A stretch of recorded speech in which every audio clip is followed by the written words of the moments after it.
La récente publication d'un livre d'Alphonse Dupron intitulé L'image de religion dans l'Occident chrétien, 25 ans après la mort de son auteur, nous permet de faire retour dans ce débat d'histoire sur un historien sans doute trop oublié qu'aujourd'hui.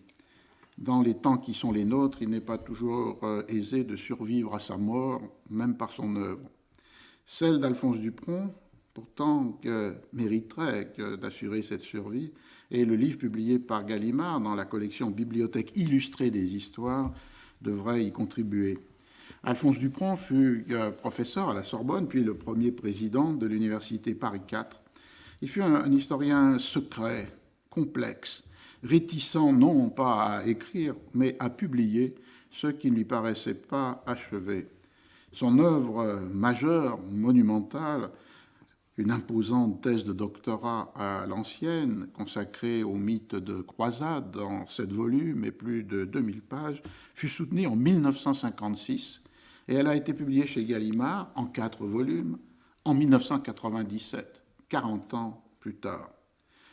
Dupron était un homme de la transmission orale, du travail de séminaire, des communications publiées dans des revues souvent très difficiles à trouver, des cours aussi. Certains de ses amis et de ses auditeurs ont édité, après son décès, une partie de cette grande œuvre. Il en va ainsi d'un cours d'agrégation dans les années 60, publié en format de poche, en folio chez Gallimard, sous le titre Kantien, qui n'était pas leur titre original, de Qu'est-ce que les Lumières, avec une préface intéressante de François Furet, ou bien d'un recueil d'articles et de communications réunis par Dominique Julia et Philippe Boutry, sous le titre Genèse au pluriel des temps modernes, Rome, les réformes et le Nouveau Monde. Il s'agit d'un volume qui a été publié dans la collection Hautes Études, portée ensemble par Gallimard et Le Seuil.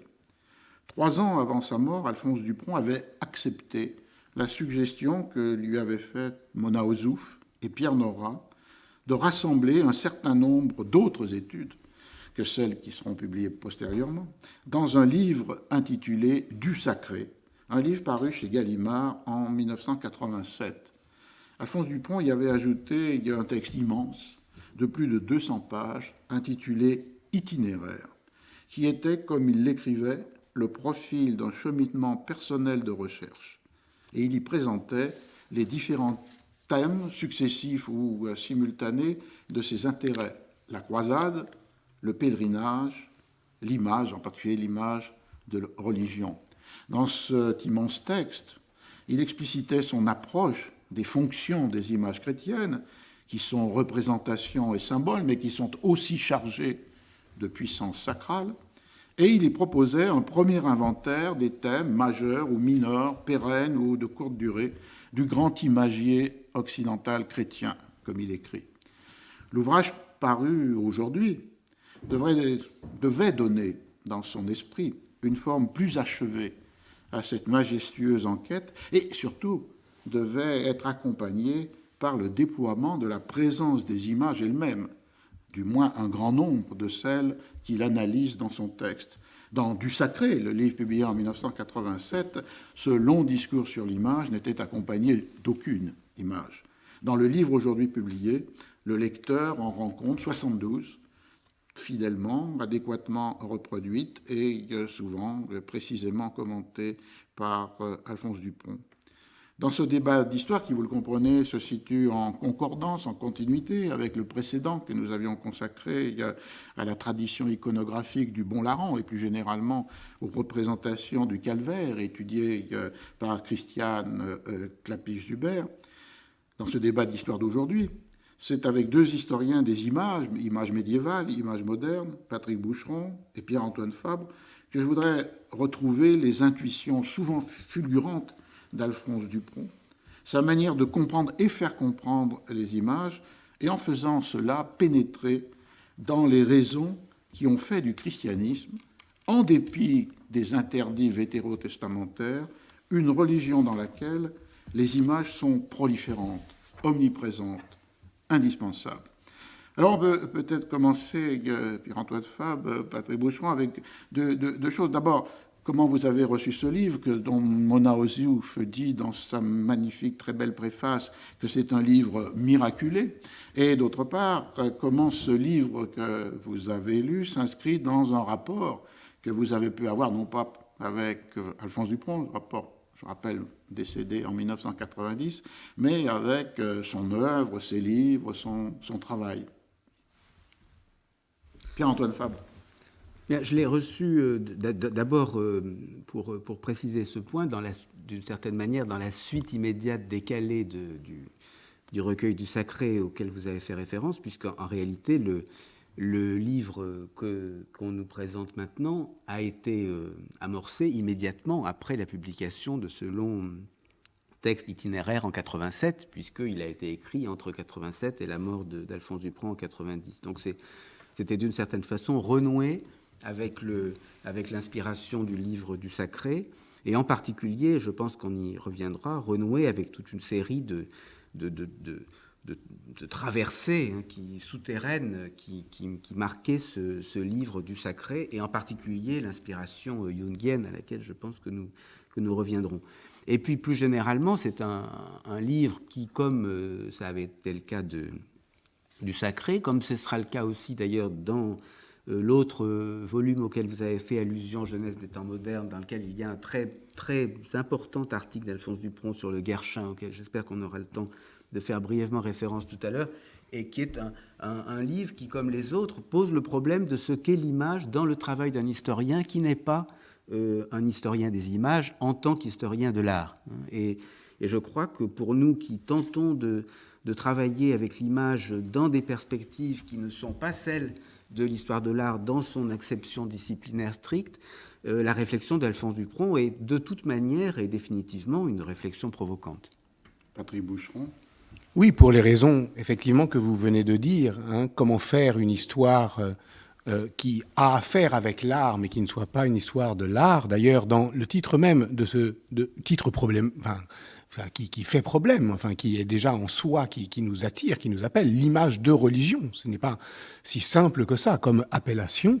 L'accent porte évidemment sur religion et sur son mystère. Mais je dirais que le livre lui-même, l'image de religion, nous arrive aujourd'hui, 25 ans après la mort de son auteur, encore environné de sa nuée de mystère, que d'une certaine manière, la très belle préface de Mona Ozouf ne désépaissit pas. Au contraire, elle nous laisse dans sa nuée. Nous l'appelions le maître, dit-elle. Et d'une certaine manière, on voit bien qu'il y a, oui, vous l'avez dit, une parole qui fut très forte et qui, d'une certaine manière, aujourd'hui, nous... Comment dire, c'est compliqué. Le livre ne nous permet pas de comprendre en quoi il était inachevé, puisque le 4e de couverture nous dit qu'il a été sauvé par des mains ferventes.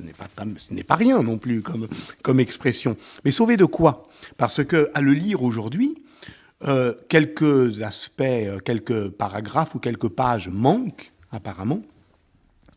Mais on ne voit pas très bien à quel état d'inachèvement le texte était. Donc, ce qui pose le problème sur lequel on va revenir, c'est-à-dire, on lit un texte de quelle époque, au fond, qui est vraiment toute la question. Alors, si vous m'interrogez, pour terminer, effectivement, moi, j'ai toujours été à la fois admiratif et arrêté par cette aura de mystère.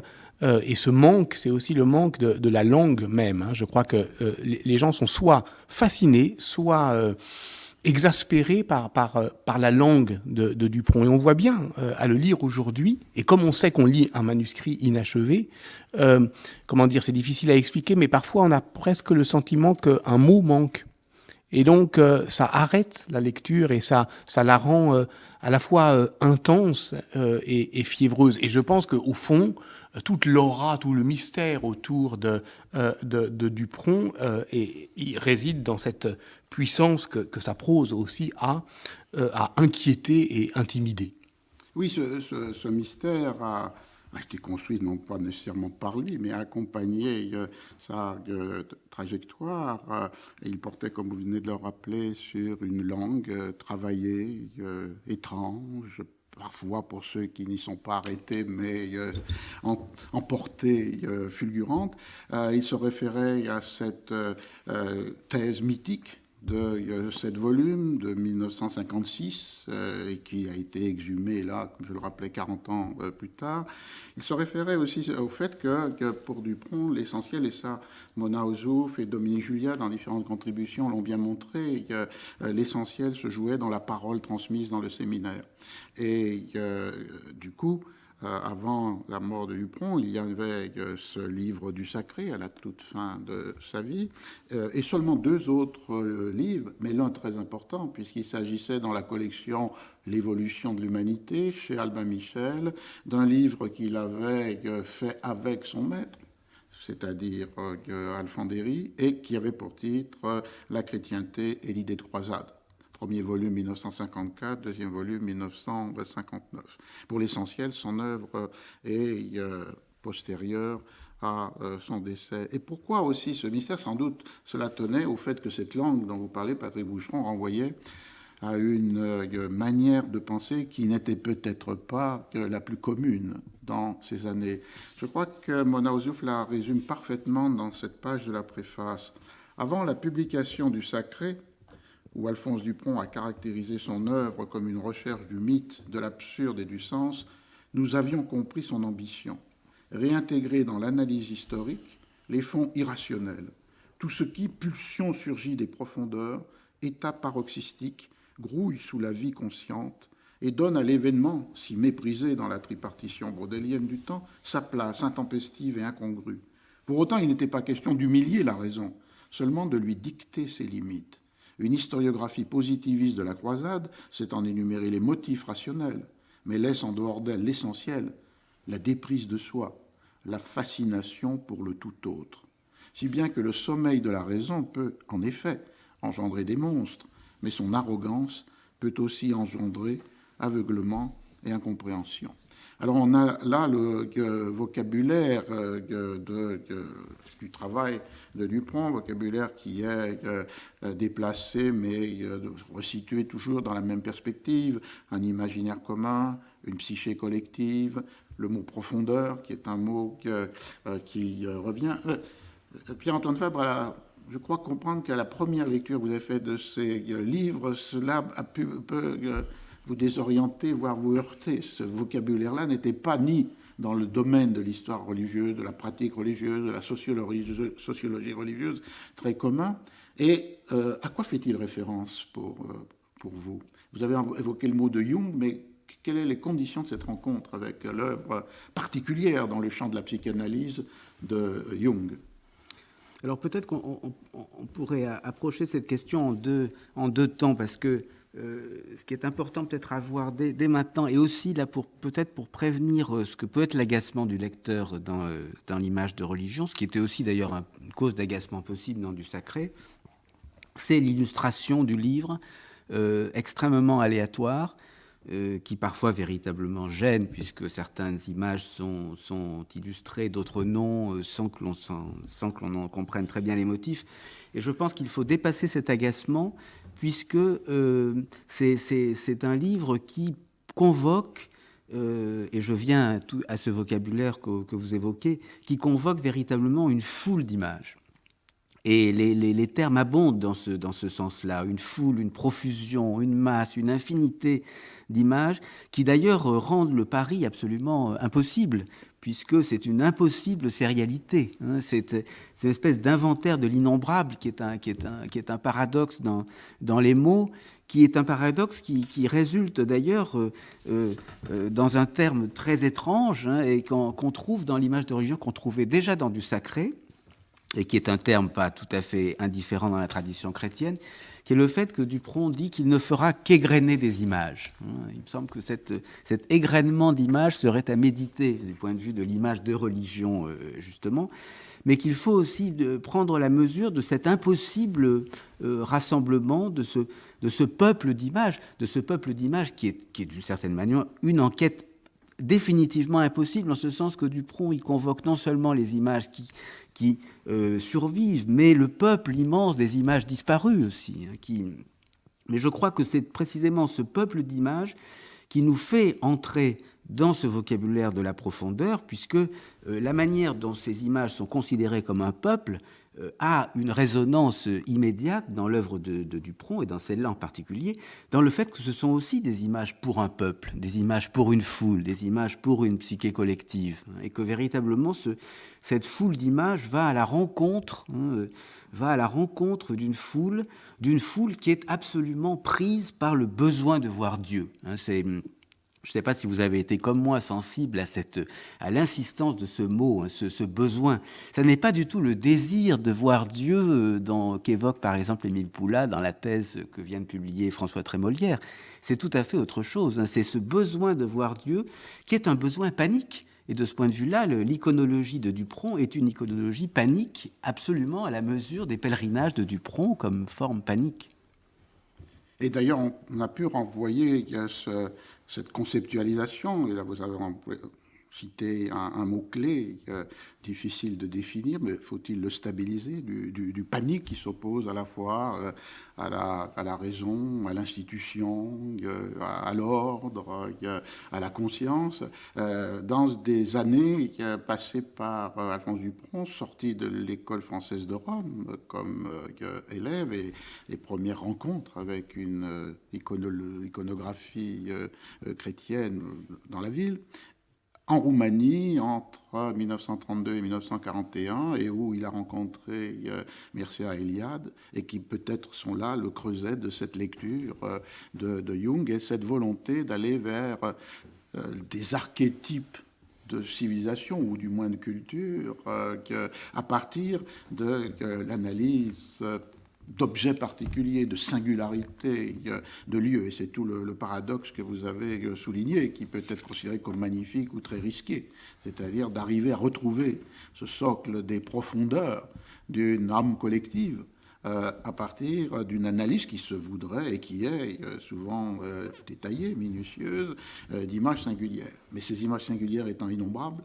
effectivement, la tension est omniprésente dans le volume.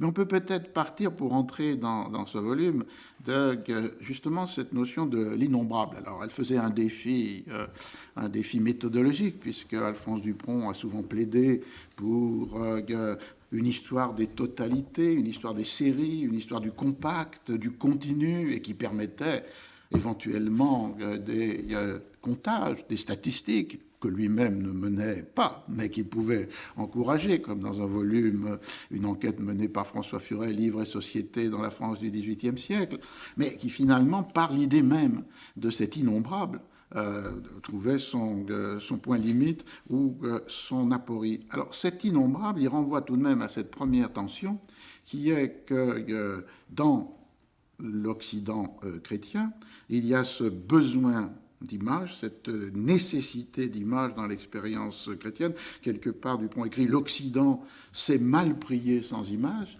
alors que dans le texte biblique, on a effectivement l'interdit. Il cite, et on peut citer avec lui, Exode 24, « Le Seigneur parla ensuite de cette sorte. Vous ne ferez point d'image taillée, ni aucune figure de tout ce qui est en haut dans le ciel et en bas sur la terre, ni de tout ce qui est dans les eaux sous la terre. » J'ai pris comme pour notre précédent débat d'histoire la traduction de la Bible de Sassy. Et donc, comment se négocie cette contradiction, à la fois dans le livre de Dupron et plus généralement dans la chrétienté? Elle se négocie de deux manières possibles. Et là, ce qui m'a beaucoup passionné, d'une certaine manière, en lisant ce livre-là, c'est le fait que ça n'est pas du tout une réponse qui passerait comme la réponse du Concile de Trente, par exemple, par une distance faite entre l'image et ce qu'elle représente, mais c'est au contraire quelque chose qui passe par une insertion de l'image dans la création elle-même. C'est-à-dire qu'il me semble que l'iconologie de Dupron est une théologie de la création, c'est-à-dire une saisie de l'image comme étant véritablement Dieu en présence dans sa création. Et c'est là qu'il me semble que le substrat jungien est absolument fondamental et, du reste, beaucoup plus peut-être explicite dans ce volume que dans du sacré, en particulier dans toutes les pages qui sont consacrées à la quaternité, à partir du couronnement de la Vierge. Quaternité qui est un des... Alors, rappelle de quoi il s'agit. Alors, la quaternité, eh bien, je le rappelle par Dupron lui-même, page 151 de son livre, la présence de l'Esprit impose la quaternité triomphante, c'est-à-dire le Père, le Fils, l'Esprit et la Vierge Marie, cet équilibre souverain du biologique, du cosmique et du psychique dans la totalité de la création continuée, où naturellement, cosmogoniquement, s'unissent dans une possession d'éternité les trois dimensions temporelles. Là, je crois qu'on est vraiment au cœur de cette iconologie de la gloire qui Et pourquoi me semble... vous référez ça à l'inspiration jungienne?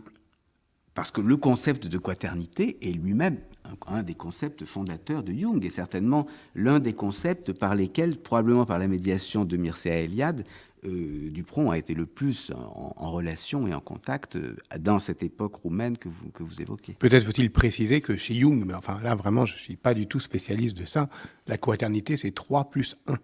Et d'ailleurs c'est ce qui, très exactement ce dont il est question dans les images de Dupron, c'est-à-dire qu'il y a une quatrième figure qui vient s'interposer, et chez Jung, c'est la quaternité, c'est l'avancée vers l'unité, mais vers une unité cosmique proprement vertigineuse. Donc là, on voit très bien qu'on est un peu embarrassé pour en parler, parce que chez Dupron, ce n'est fait... Alors, vous la reconnaissez, cette quaternité jungienne, mais parce que vous avez un œil aiguisé, mais il faut dire qu'il n'y a même pas... Enfin, le nom même de Jung n'est pas lâché.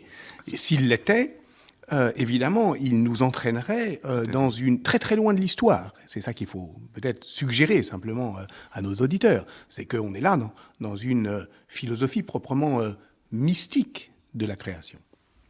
La raison pour laquelle qu'évoque Dupron pour expliquer cet non-respect de l'interdit vétérotestamentaire, ce besoin d'image, c'est, je le cite, « l'image permet de transposer plastiquement dans le monde de l'immanence la manifestation de la transcendance », ce que vous disiez, Pierre-Antoine Fabre, dans un autre langage. Et on a l'impression que la forme paroxystique de cette présence de la transcendance dans l'immanence, donc Dieu dans le monde qu'il a créé, donc l'image de Dieu dans le monde créé par Dieu, elle est justement avec l'image de Dieu, puisque là, c'est la forme la plus radicale dans l'Ancien Testament de la négation, de l'interdit de représentation. Toujours dans Exode 3, 13, 14, Moïse dit à Dieu, « J'irai donc vers les enfants d'Israël, et je leur dirai, le Dieu de vos pères m'a envoyé vers vous.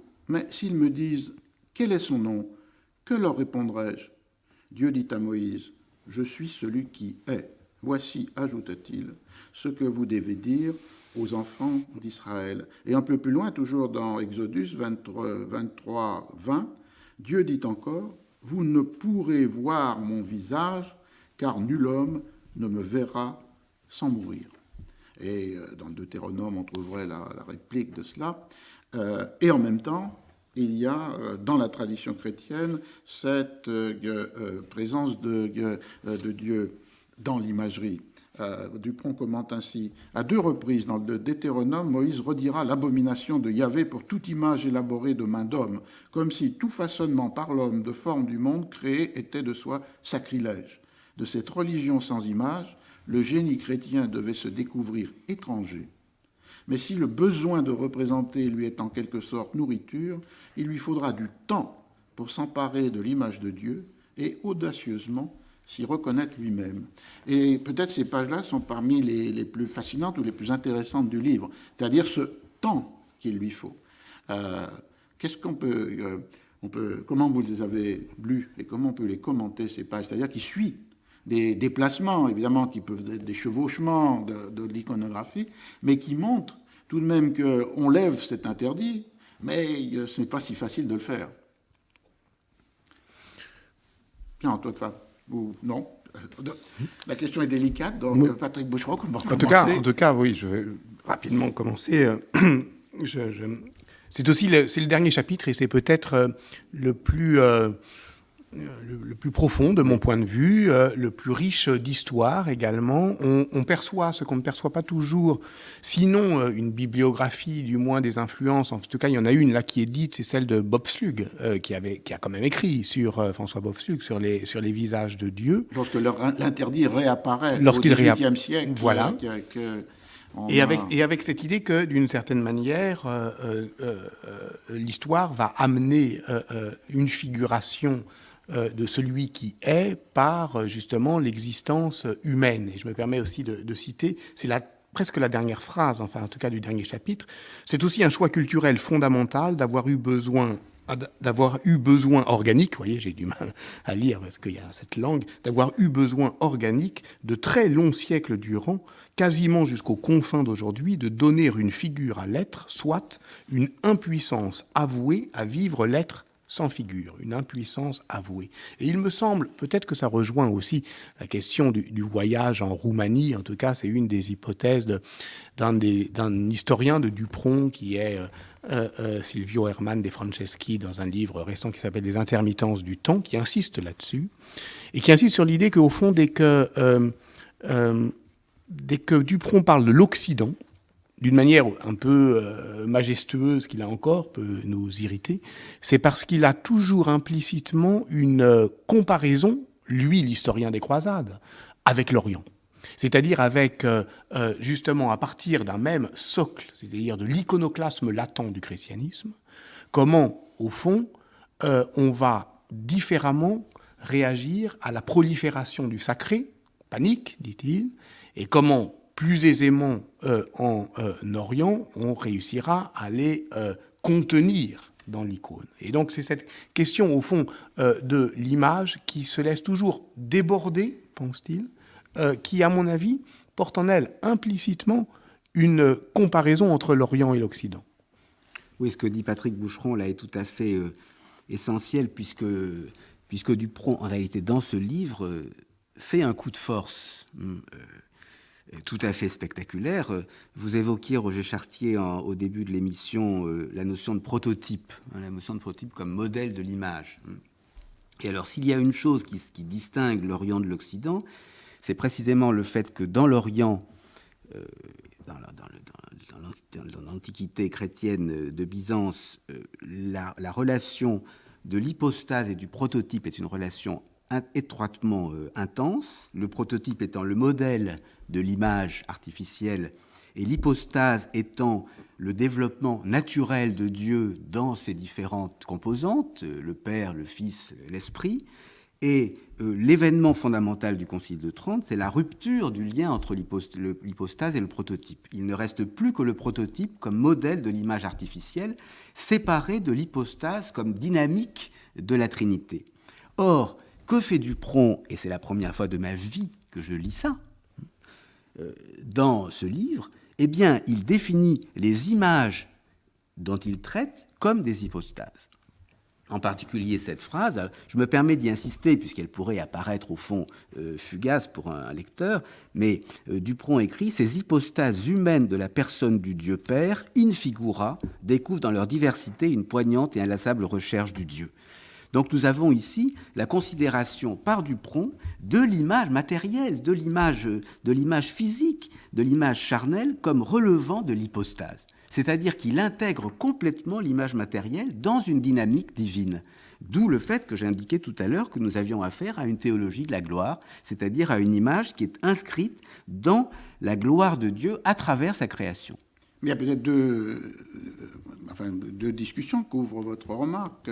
La première, c'est qu'il montre aussi cette difficulté pour faire cette opération dont vous parlez. Il distingue les moments et les formes iconographiques dans lesquelles on ne va pas jusqu'à représenter Dieu comme un homme, mais seulement un doigt, une main, un bras. Et ensuite, une iconographie plus proliférante, et en particulier dans la représentation de la Genèse, où le Dieu est à l'image de l'homme créé à l'image de Dieu, et donc est présent. Il a cette remarque, le Dieu créateur vieillira très vite, puisqu'il y a une iconographie d'un Dieu jeune qui est celui de la création du monde, mais très vite substitué le Dieu qui, du haut du ciel, désigne ou est penché sur la terre, entouré de la cour céleste et de cette majesté de gloire que vous évoquez. Donc,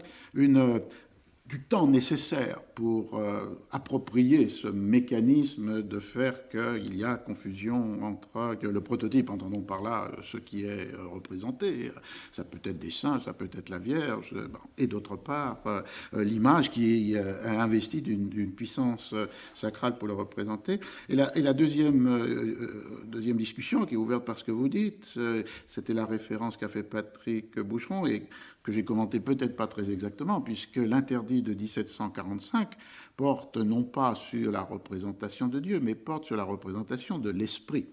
Puisque on va rester avec la Trinité, sans suivre Jung dans la quadruple figure. Il y avait un premier problème, donc, représenter Dieu, c'est ce qu'on discute à l'heure actuelle, mais il y avait un second problème qui était représenter l'esprit. Et la tentation a pu exister, et peut-être inspiré par cette présence orientale, du christianisme oriental dénié, mais néanmoins à l'œuvre, en tout cas à l'œuvre dans les commentaires de Dupron, qui était représenter les trois personnes de la Trinité comme des personnes. Et donc de représenter l'esprit comme un jeune homme, ce qui était devenu fréquent dans des couvents féminins au début du XVIIIe, et c'est contre cela qu'une condamnation de 1745 interdit cette représentation et donne la totale suprématie, quasi exclusivité à la représentation de l'esprit par la colombe. Alors donc, dans ce rapport hypostase prototype, il y a quand même ces deux éléments, l'élément d'une difficulté à le construire, et puis d'autre part, cette limite. Et presque en contradiction ou en nuance avec lui-même, Dupron écrit que pourquoi est-ce qu'on s'est mis à distance de cette représentation d'esprit comme un corps humain, comme un jeune homme, qui, même avant l'interdiction, reste minoritaire en Occident. Il y en a des traces, mais enfin, elles sont peu nombreuses. C'est parce que ça aurait, pour lui, détruit le mystère par sa naturalisation. Et maintenir cette diversité, le règne animal de la colombe, le monde des hommes figurant Dieu que pour les deux autres personnes de la Trinité, était préservé, je le cite, la puissance d'une unité faite du même et de l'autre. Alors, bon, revenons à votre point de départ qui m'a amené à cette digression. Ce mécanisme que vous avez vu et qui vous a surpris pour la première fois comme lecteur, comment on peut le situer dans sa construction historique et aussi peut-être dans ses limites? Alors, du point de vue de la construction historique, là, pour prolonger ce qui était dit tout à l'heure, ce qui est tout à fait aussi un aspect tout à la fois, pour reprendre le jugement de Patrick Boucheron tout à l'heure, tout à la fois ce qui est passionnant et par moments embarrassant, c'est le fait d'une temporalité extrêmement floue, puisqu'on sait une chose, au fond, c'est que quelque chose n'est plus. Mais on ne sait pas depuis quand ça n'est plus. Il y a ce rapport au n'être plus, mais finalement, ce n'être plus, aussi bien c'était hier matin. Et du reste, il y a dans un petit texte de Dupron qui est paru de façon posthume un passage tout à fait intéressant, une très brève mention des images, dans ce texte qui s'appelle « Puissance et latence de la religion catholique », dans lequel Dupron écrit « Civilisation du prêtre, réduction de la société ecclésiale à une société de fonction », et là il désigne une société contemporaine, alignement des célébrations liturgiques sur le calendrier de la société civile, aggiornamento des lieux de culte jusqu'à en faire disparaître toutes les scories de l'histoire et retrouver la probité froide des murs nus, les signes religieux du passé et du présent réduits à l'extrême pour constituer l'Église, souvent dans le désarroi des fidèles, maison de prière sans histoire. Alors là, on a le sentiment d'une sorte d'actualité dans laquelle les images viennent de disparaître, dans laquelle quelque chose soudain n'est plus, et qui rejoint tout à fait ce sentiment de panique qui embarque tout le livre. Ça n'est plus, et donc il faut paniquement, en quelque sorte, réagir dans ce besoin de voir Dieu. Alors, c'est du point de vue de la temporalité, parce que c'est un très bizarre livre d'histoire tout de même, donc il faut le signaler.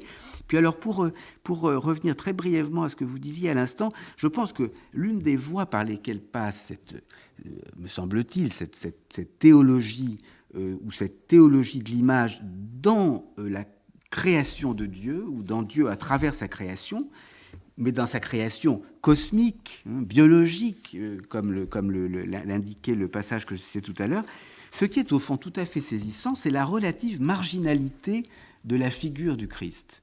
De la figure du Christ comme étant précisément celui dans l'incarnation, et dans l'incarnation en tant qu'homme, a permis aussi, et c'est du reste toute une tradition chrétienne de le dire, a permis aussi en quelque sorte à légitimer la possibilité de l'image, puisqu'au fond, Dieu avait donné visage de chair à son Fils pour qu'à partir de lui puissent se constituer des images matérielles qui le représenteraient. Donc il me semble que la relative périphérie d'une christologie dans cette œuvre-là est aussi étroitement liée à cette théologie de la gloire, à cette théologie du Dieu dans sa création.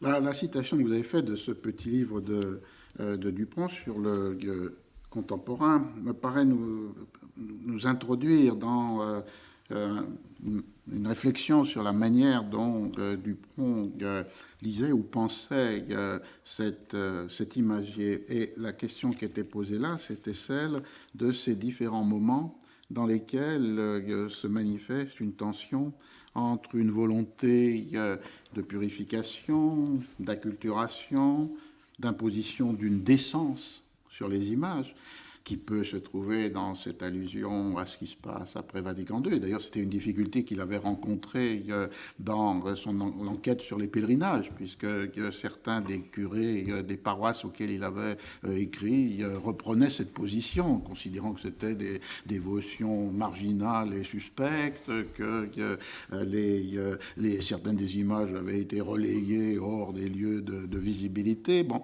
Mais c'est aussi quelque chose qui se joue au cours du XVIIe siècle, avec ce qu'on peut appeler la réforme catholique, et qui entraîne déjà cette première série d'interventions assez parallèle à celle du XXe siècle, et qui rendait, vous avez évoqué un moment l'idée qu'il voulait aussi traiter des images disparues, c'est-à-dire en fait avait aussi eu son effet iconoclaste. Et alors, il évoque ceci lorsqu'il discute la relation qu'on avait formulée dans des termes très classiques, savant, populaire, institution, peuple.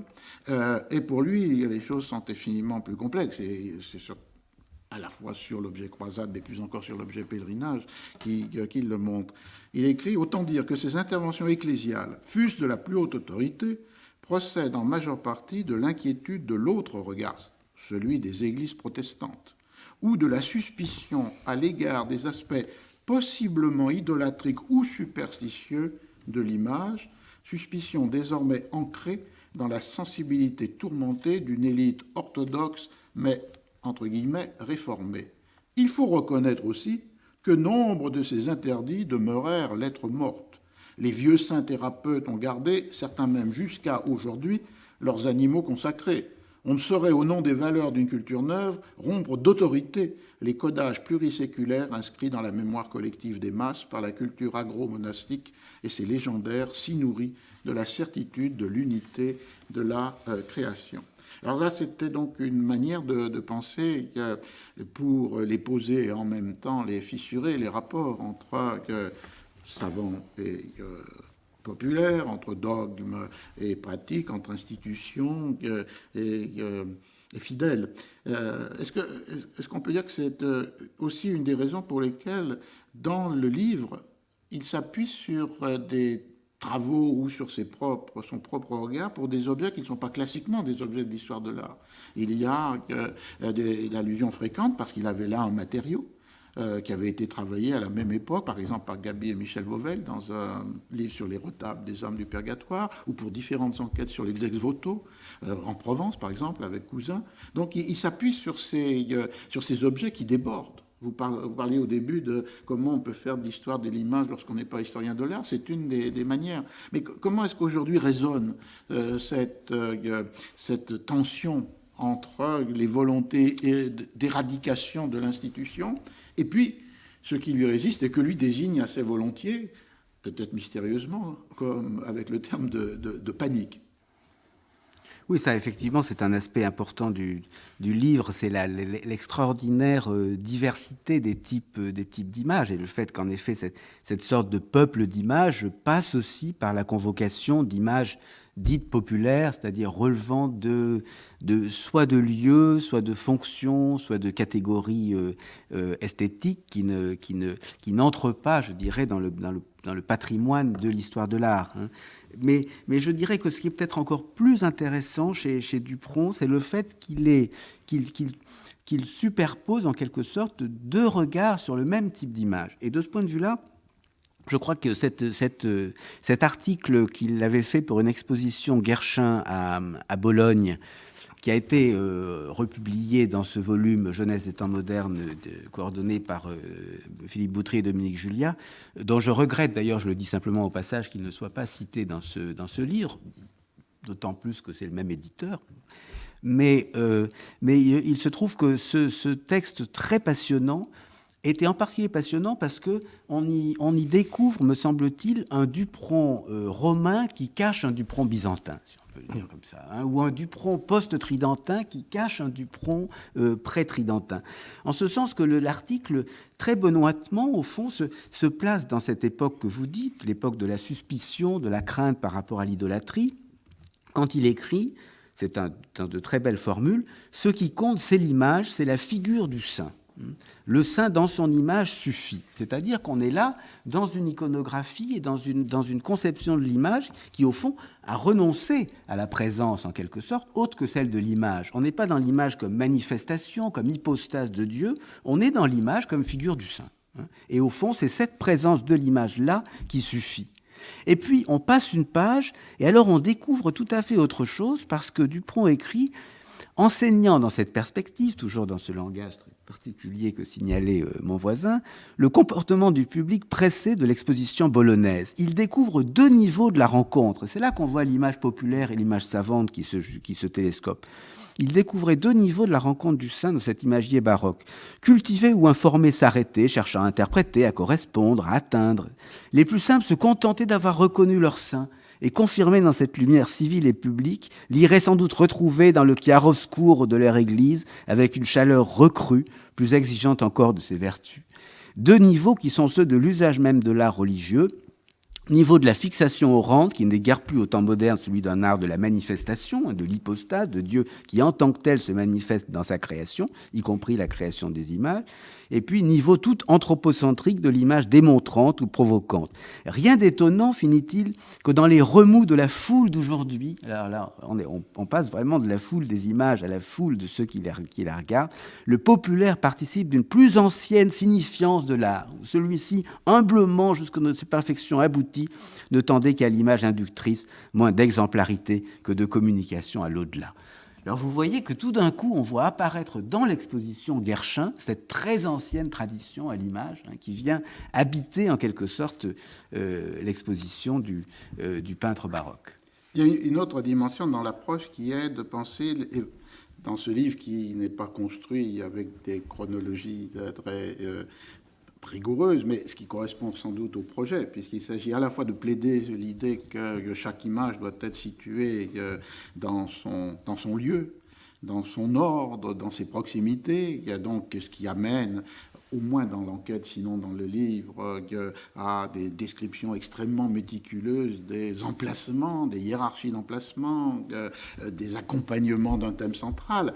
En fait, le but, c'est d'aller à cet essentiel que l'on a décrit avec le vocabulaire du Dupront, comme ce inconscient collectif, ce substrat des profondeurs, ce panique. Donc, c'est là peut-être la manière de comprendre cette faible intérêt pour des chronologies rigoureuses qui ne charpentent pas le volume, qui peuvent parfois charpenter l'analyse d'un thème, comme par exemple de la main de Dieu à l'image de Dieu, et ensuite au XVIIIe siècle, dans ce même contexte qu'on a évoqué, le fait qu'on va peut-être prendre un refus par rapport à la représentation anthropomorphique de Dieu et utiliser des symboles, par exemple le triangle avec l'œil en son centre. Mais dans ce livre, néanmoins, il y a des moments de réflexion sur les décalages chronologiques, Patrick Boucheron. Par exemple, entre dogme, culte et image. Et les relations chronologiques entre ces trois éléments ne sont pas univoques. On a toutes sortes de situations.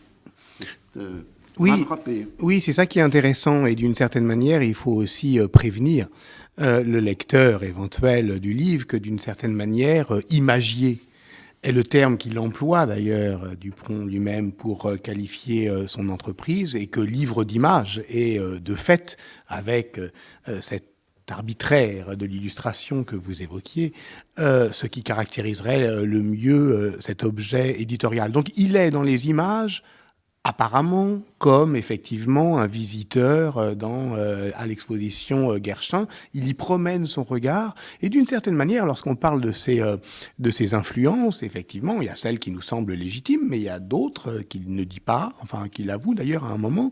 Malraux, par exemple, le musée imaginaire, c'est-à-dire cette manière de promener un regard un peu désorienté sur les œuvres. Mais derrière ça, il y a effectivement, et je réponds à votre question, mais pas un détour, il y a effectivement la question de la sérialité des œuvres et la mise en série.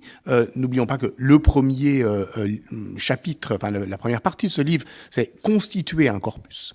Et de ce point de vue, il est très intéressant de le lire en parallèle. Vous m'y avez invité, Roger Chartier, avec l'article que Dominique Julia vient de consacrer dans les archives de sciences sociales des religions à cette grande enquête sur les pèlerinages.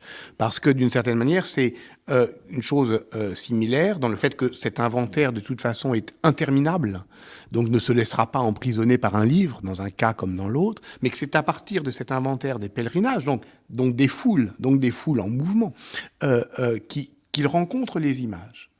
Et de ce point de vue-là, ça me semble assez intéressant parce que, au départ, évidemment, de l'enquête, il y a l'effort vers une psychohistoire, faire chercher effectivement ces images qui nous ont quittés, mais depuis quand on ne sait pas. Il va voir, par exemple, il s'intéresse au pèlerinage de Saint-Marcoux, parce que Saint-Marcoux, c'est un des grands cultes dont parle Bloch dans Les Rois thaumaturges, et que ce livre a dû avoir une influence sur lui. Il paraît en 1925, l'année de son intégration à l'école normale supérieure. Bon, et en même temps, donc il y a là effectivement une sorte de socle d'histoire des profondeurs, de ce que Dupron appelait le Moyen-Âge en place. Donc ce ne sont pas simplement les images qui sont in situ, c'est le temps qui s'est arrêté. Mais en même temps, vous avez raison, le lire aujourd'hui Dupron, c'est retrouver des chronologies à partir du Moyen-Âge, qui sont celles des latences. C'est-à-dire qu'il y a effectivement des cultes qui sont installés mais pas figurés.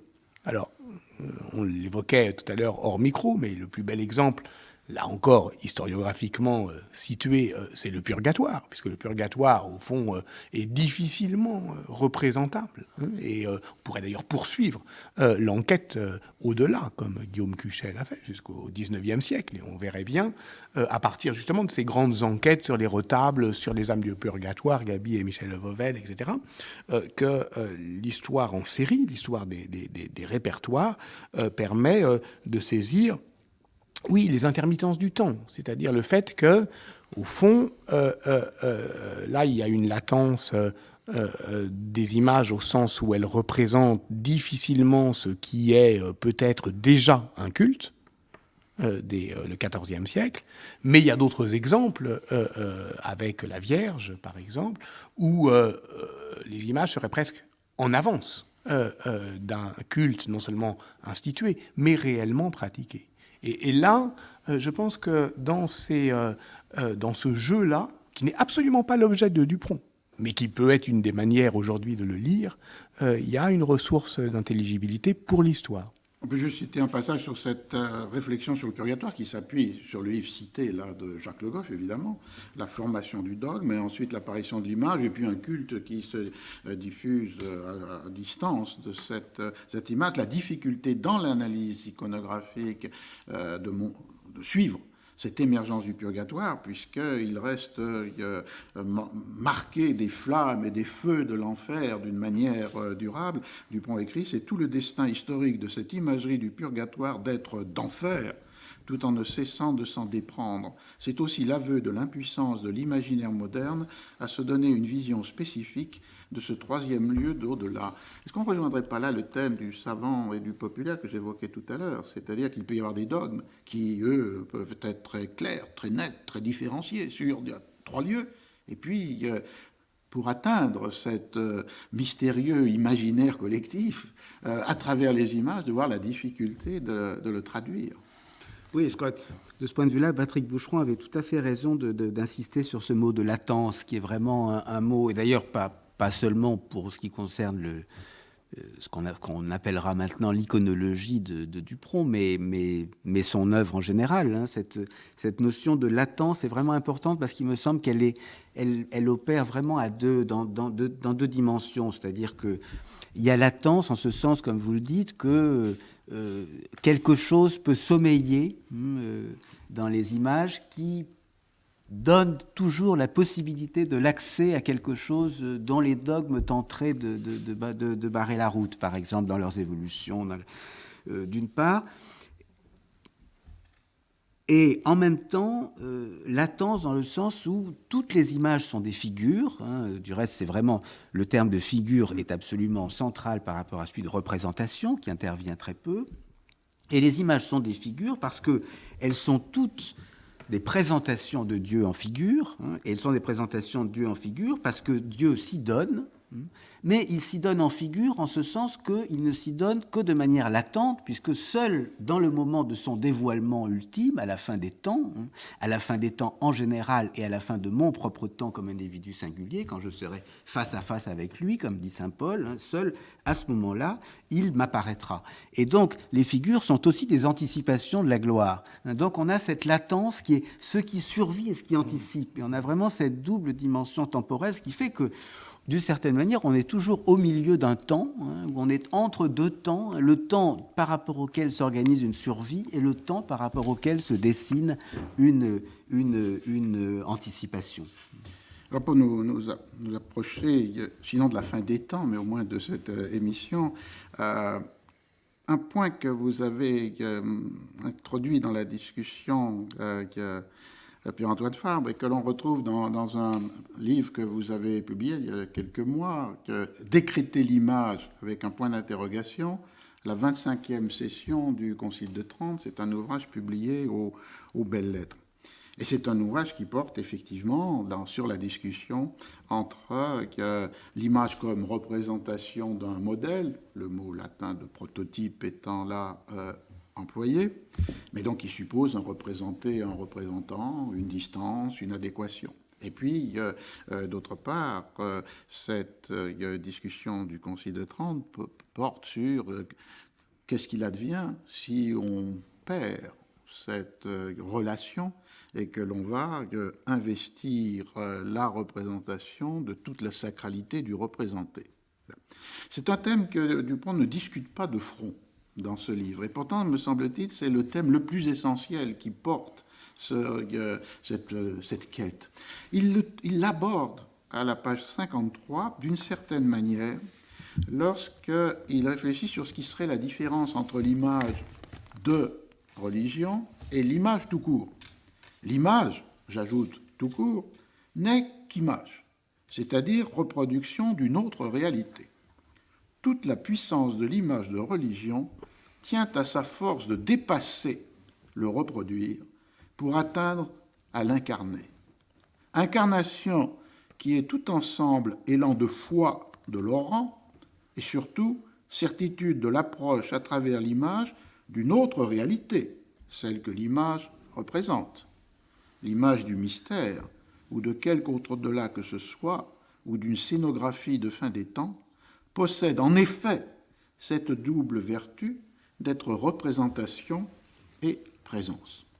Et donc, à la fois la pratique peut être spontanée de tous ces producteurs d'images, le regard de ces foules qui les ont vues et les discussions que vous suivez méticuleusement dans votre ouvrage Pierre-Antoine Fabre du Concile de Trente renvoient à ces deux mots, représentation et présence, puisque la représentation est légitime malgré les interdits vétérotestamentaires, et ce décret du Concile de Trente s'en prend à tous ceux qui voudraient mettre en question la vénération des saints, le culte des reliques et la production des images. Et en même temps, on sent dans ce texte, mais au-delà de ce texte, avant ce texte, après ce texte, une obsession, une hantise sur l'idée que cette relation aux images peut tourner à l'idolâtrie. Dans Deutéronome 5.8, « Vous ne ferez point d'image, de sculpture, ni de figure de tout ce qui est, et on reprend l'autre texte d'Exodus, en haut dans le ciel, en bas sur terre, ou qui vit sous terre dans les eaux. » Alors, pourquoi finalement cette question centrale, puisque c'est ce fantôme de l'idolâtrie qu'on a vu apparaître simplement lorsque Dupron pense qu'une certaine forme d'acculturation catholique pouvait être en référence avec ce qui étaient les menaces que représentait la position protestante sur la question. Pourquoi cette question qui, moi, me paraît centrale, qui, me semble-t-il, vous paraît aussi centrale dans le commentaire du décret du Concile de Trente, décret, comme je viens de le dire, qui correspond tout à fait à l'œuvre de Dupron. La vénération des saints, le culte des reliques, donc les pèlerinages et l'image sacrée. Pourquoi cette question est omniprésente et pourtant absente explicitement? Et comment on peut la penser aujourd'hui? Alors, c'est une analyse que vous menez qui pourrait nous emmener très loin parce qu'elle porte sur les mots mêmes du texte latin, les traductions de ce texte latin, les références du texte latin avec le concile de Nicée qui est évoqué par les pères du Concile de Trente. Mais enfin, elle pose une question qu'on peut formuler peut-être abruptement. C'est la question de comment peut-on penser à la fois que des images sont sacrées, puisque ce sont des images de religion, et que, pour autant, même si Dupont pense qu'elles sont investies de sacralité, ce qui était peut-être ce que pensaient certains de ceux qui les voyaient, elles ne sont pas la sacralité, elles ne sont pas la divinitas, comme dit le Concile. Alors, dans cette révision générale, est-ce que la manière de travailler Dupont, même s'il ne pose pas explicitement cette question, et vos réflexions peuvent aider à comprendre comment a été conceptualisée par le Concile ou par l'autorité d'Église cette tension, et comment vous pensez-vous qu'elle a été perçue ou non perçue par ces foules qui non seulement visitaient l'exposition du Gersheim, mais visitaient tous les sanctuaires de la chrétienté? C'est une question difficile que vous posez là, parce que c'est une question qui, comme je le disais hors micro en forme de boutade, c'est une question dont la réponse radicale serait de proposer l'hypothèse que ce livre d'Alphonse Dupron soit effectivement un livre antérieur au Concile de Trente. C'est-à-dire que, d'une certaine façon, il se situe tout à fait autrement, c'est-à-dire qu'il propose une légitimité de l'image qui n'est pas la légitimité d'une image en tant que faite de main d'homme, mais qui est la légitimité d'une image en tant que participant entièrement de la création de Dieu. Et comme vous le remarquerez dans ce livre, il y a deux marginalités, au fond, qui me semblent très significatives et qui m'intéressent de ce point de vue-là parce qu'elles sont déroutantes pour l'historien de l'art. On a d'une part cette marginalité de la figure du Christ par rapport à celle du Dieu, ce dont on aurait une manifestation tout à fait curieuse dans le fait que lorsque Dupron s'interroge sur la raison de savoir pourquoi est-ce que Dieu le Père est devenu vieux, il ne pose pas du tout comme hypothèse le fait qu'il soit devenu vieux parce qu'il est devenu Père. Évidemment, puisqu'il a toujours déjà été Père dans l'essence de la Trinité éternelle. Mais enfin, c'est tout de même bien l'une des raisons pour lesquelles, iconographiquement, il apparaît toujours comme plus vieux que son fils. de son Fils en tant que Christ incarné. Et donc l'aporie du questionnement de Dupron est tout à fait révélateur. Mais plus fondamentalement, il y a une autre absence qui est très significative, c'est celle de l'artiste. Et alors, quand vous évoquiez tout à l'heure les images populaires, les images sans auteur, qui sont en quelque sorte entremêlées avec les très grandes images, avec Masaccio, avec les très grands noms de l'histoire de l'art, eh bien, cette absence de l'artiste me semble tout à fait intéressante parce que c'est une manière justement de contourner ce qui est un grand problème, c'est-à-dire en quoi est-ce qu'une création faite de main d'homme peut légitimement s'autoriser pour représenter la figure de Dieu. Et au fond, l'élision de l'artiste embarque une image sans auteur, dans le grand flux de la création. Et de ce point de vue-là, c'est en ce sens que je dis que Dupron post-tridentin, de fait, masque un Dupron pré-tridentin et byzantin, c'est-à-dire précisément d'un moment dans lequel l'artiste est beaucoup moins artiste qu'il n'est dévot, c'est-à-dire qu'il n'effectue des peintures qui ne sont que les rituels de réeffectuation d'une peinture non faite de main d'homme, c'est-à-dire ces images faites par saint Luc avec l'aide d'un ange, qui sont à l'origine de la légitimité de l'image byzantine comme étant non faite de main d'homme, justement. Mais est-ce que ce n'est pas justement la raison de ce Dupron pré-tridentin de montrer que la discussion subtile, complexe, puisqu'elle porte sur le fait de savoir si représentation et ressemblance, similitudo, sont identiques, elle porte sur la question d'utiliser le mot representare, comme au début du texte du Concile, mais ensuite de passer à figurare, est-ce que c'est équivalent, divinitas et sacré, c'est une question centrale. Peut-être les fidèles, les pèlerins, les maîtrisaient moins que les pères du Concile de Trente. Et donc, du coup, ce Dupron pré-tridentin, c'est ce qui l'autorise à dire quelque chose au nom de ces foules qui, évidemment, n'ont laissé aucune trace directe de leur manière de voir ces images. Et ce sont que des traces indirectes qui peuvent en être données, mais avec ce postulat que la discussion théologique ou l'imposition de l'autorité n'implique pas nécessairement la disparition, l'acculturation d'une relation autre avec les images, c'est ce qui lui permettrait de se poser en interprète, en voix, déchiffrant ce silence des foules. Je reconnais que c'est une position risquée, mais c'est là où le pré-tridentin subsistant au Concile de Trente trouverait une forme d'expression. Et pour plaider aussi la modernité, ce que vous avez dit est très juste, il y a très peu d'analyse d'intérêt donné aux artistes qui ont produit les images. Il y a quelques pages sur Baran pour montrer des thèmes qu'il ne traite pas, mais finalement c'est aussi pour le ramener à une normalité. Donc il n'y a pas d'intérêt pour les artistes, les conditions de la production, les situations de production des images, toujours avec cette idée que l'image doit être la manière d'atteindre à ce socle collectif, à cet inconscient collectif. Mais c'est très moderne. C'est la mort de l'artiste parallèle à la mort de l'auteur. Et peut-être cette modernité était aussi celle de ceux qui les auront et ceux qui voyaient, et qui n'attachaient peut-être pas une très grande importance dans la masse des fidèles et des sanctuaires, à une identification de la main de l'artiste, préférant peut-être y retrouver la main de Dieu. Donc vous plaideriez un Alphonse Dupron pré-tridentin et postmoderne, en quelque sorte, ce qui pourrait tout à fait bien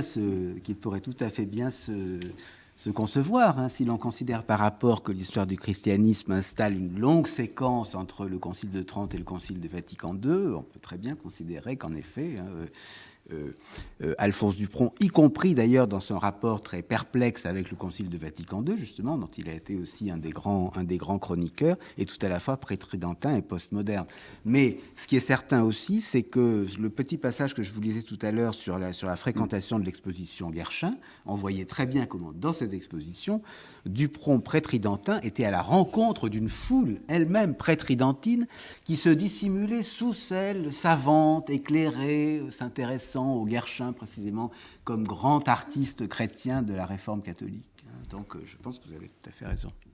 C'est plutôt rassurant finalement, c'est-à-dire que pour être résolument moderne, il suffit d'attendre et le temps va nous rattraper. Mais vous posiez la question, Roger Chartier, au fond de notre difficulté à rentrer dans ce livre. Je pense qu'elle a été entendue parce que précisément, si à la fin des temps, nous serons seuls face à face avec Dieu, on a le sentiment à lire Dupron que lui-même est seul face aux images, seul et souverain. Et évidemment, le livre n'est pas, disons, accueillant à une discussion historiographique et plein de choses nous arrêtent, mais en même temps, il y a cette fascination. Donc la question, c'est de savoir comment le lire, j'allais dire charitablement, mais pas...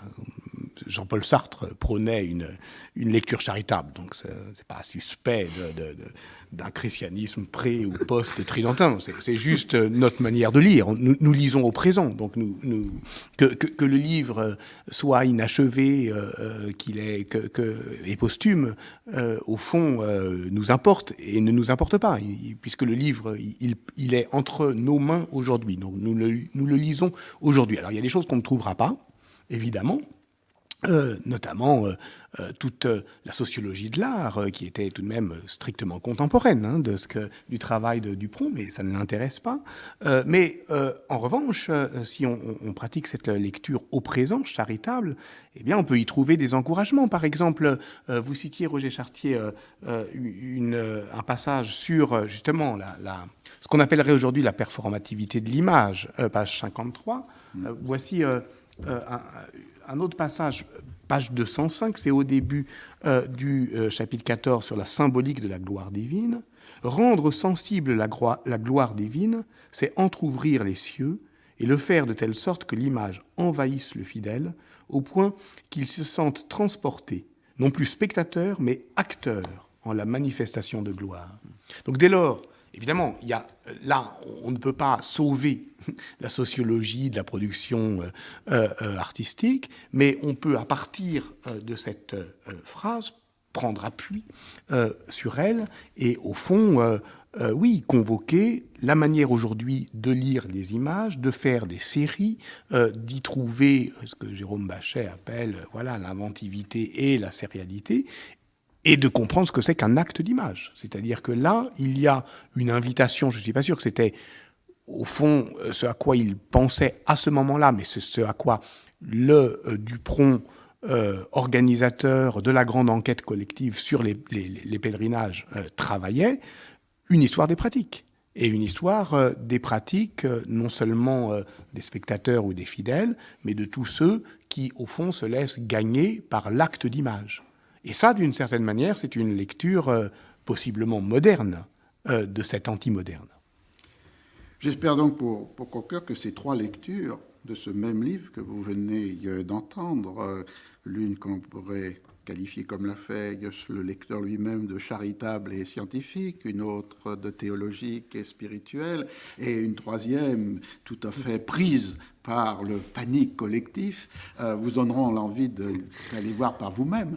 Et donc, je rappelle que le livre dont nous avons parlé ce matin, en compagnie de Patrick Boucheron et Pierre-Antoine Fabre, est le livre d'Alphonse Dupron, L'image de religion dans l'Occident chrétien, préface de Mona Ozouf, un livre publié dans la Bibliothèque illustrée des histoires de Gallimard.